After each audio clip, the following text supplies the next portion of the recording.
अबू दरदा रज़ी अल्लाह ताला अन्हु की हदीस है, बुखारी शरीफ जिल्द अव्वल सफ़ा नंबर 517। हज़रत अबू दरदा रज़ी अल्लाह ताला अन्हु कहते हैं कि हम आका अलैहिस्सलाम की बारगाह में बैठे हुए थे। हज़रत सिद्दीक़ अकबर रज़ी अल्लाह ताला अन्हु आ रहे थे। रसूल पाक सल्लल्लाहु अलैहि वसल्लम उन्हें देख के फरमा रहे थे कि ये आपके साथी लड़ाई करके आ रहे हैं, झगड़ा करके आ रहे हैं।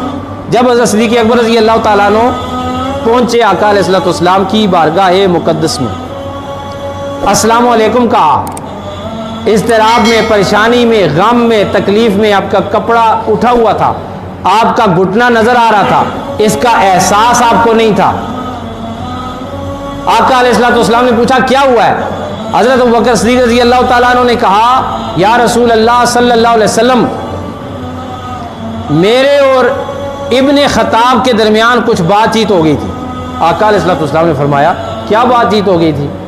तो रसूल पाक सल्लल्लाहु अलैहि वसल्लम के सवाल के जवाब में कहा कि हमारे दरमियान कुछ बातें हुई तो मेरी ज़ुबान से कुछ नागवार बातें निकली जिनसे हज़रत उमर फ़ारूक रज़ी अल्लाह ताला अन्हु नाराज़ हो गए।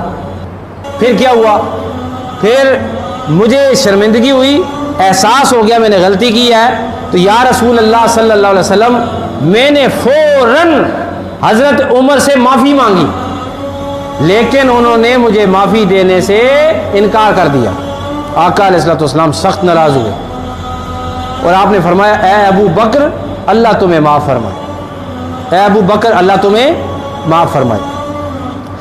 इतने में हज़रत उमर फ़ारूक रज़ी अल्लाह ताला अन्हु के दिल पर भी एहसास की चोट पड़ी। तो आप जो हैं वो हज़रत सिद्दीक़ अकबर के घर चले गए कि वो मुझसे नाराज़ हो गए, उन्होंने माज़रत की, मैंने ना माज़रत कबूल नहीं की है, तो मैं उनके घर जाके दोबारा जो है माज़रत करता हूँ उनसे। लेकिन घर वालों ने बताया कि वो यहाँ नहीं है। सीधे आप आका अलैहिस्सलाम की बारगाह में आए। तो जिस वक्त नबी करीम सल्लल्लाहु अलैहि वसल्लम ने हज़रत उमर फ़ारूक को देखा, आपका रंग मुबारक मुतग़य्यर हो गया, जलाल उरूज पे हो गया।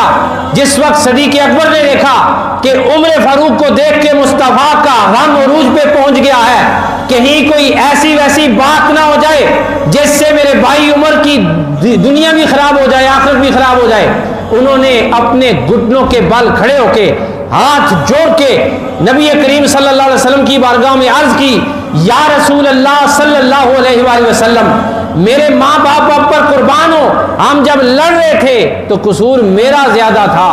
नबी करीम सल्लल्लाहु अलैहि वसल्लम ने हज़रत उमर फ़ारूक की तरफ देख के फरमाया, तुम उसके बारे में मुझे अज़ियत देते हो जब मैंने नबुव्वत का ऐलान किया, तुम सब ने मुझे झुटलाया। सबसे पहले जिस शख्स ने मुझ पे ईमान लाया वो ये सिद्दीक़ अकबर है सल्लल्लाहु अलैहि वसल्लम। और क्या मेरे लिए तुम इसे नहीं छोड़ोगे, मेरे लिए इसे माफ़ नहीं करोगे? तो नबी पाक सल्लल्लाहु अलैहि वसल्लम के इस जुमले के बाद सारी ज़िंदगी सहाबा इकराम ने सिद्दीक़ अकबर को अज़ियत नहीं पहुंचाई। माना क्या हुआ कि लड़ाई दोस्तों में हो जाती है, माना क्या हुआ कि लड़ाई भाइयों में हो जाती है, झगड़ा हो जाता है, बातें हो जाती हैं। सबसे आला वो है जो माफ़ी मांग ले, उससे भी आला वो है जो माफ़ी दे दे। अल्लाह फरमाता है, तुम ज़मीन वालों पर रहम करो, मैं तुम पर रहम करूँगा।